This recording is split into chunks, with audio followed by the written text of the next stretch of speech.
एक छोटे से गांव में एक जवान लड़का रहता था जिसका नाम हसन था। हसन का दिल बहुत बड़ा था और वह अपने गांव के लोगों के लिए बहुत कुछ करना चाहता था।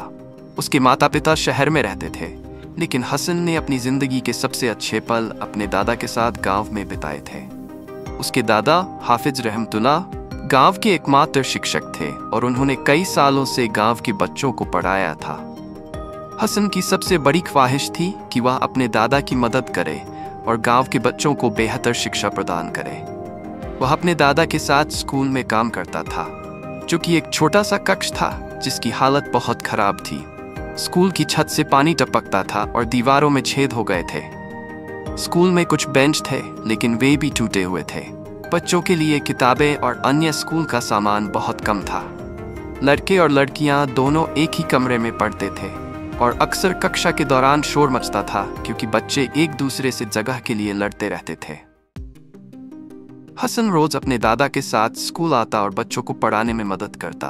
वह चाहता था कि स्कूल की स्थिति बेहतर हो और बच्चे अच्छी शिक्षा प्राप्त करें ताकि वे अपने गांव और देश की सेवा कर सकें।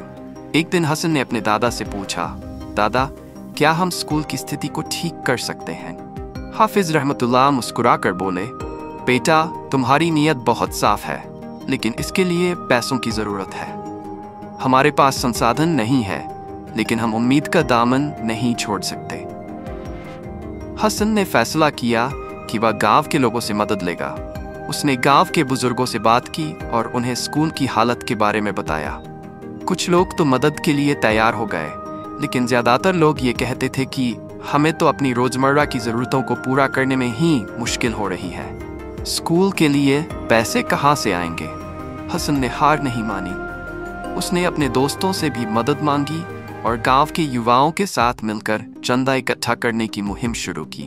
वह गांव के पेड़ों, बाजारों और गलियों में जाकर लोगों से पैसे इकट्ठा करता रहा। इसके साथ साथ उसने विभिन्न संगठनों से भी संपर्क किया और उन्हें स्कूल की स्थिति के बारे में बताया।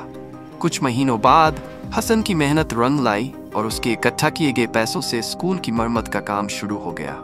नई छत बनवाई गई, दीवारें ठीक की गई और नए बेंच खरीदे गए। स्कूल में किताबें और जरूरी सामान भी आया। लड़के और लड़कियां खुशी खुशी पढ़ाई के लिए स्कूल आने लगे। हसन और उसके दादा ने अपने सपने को सच कर दिखाया था।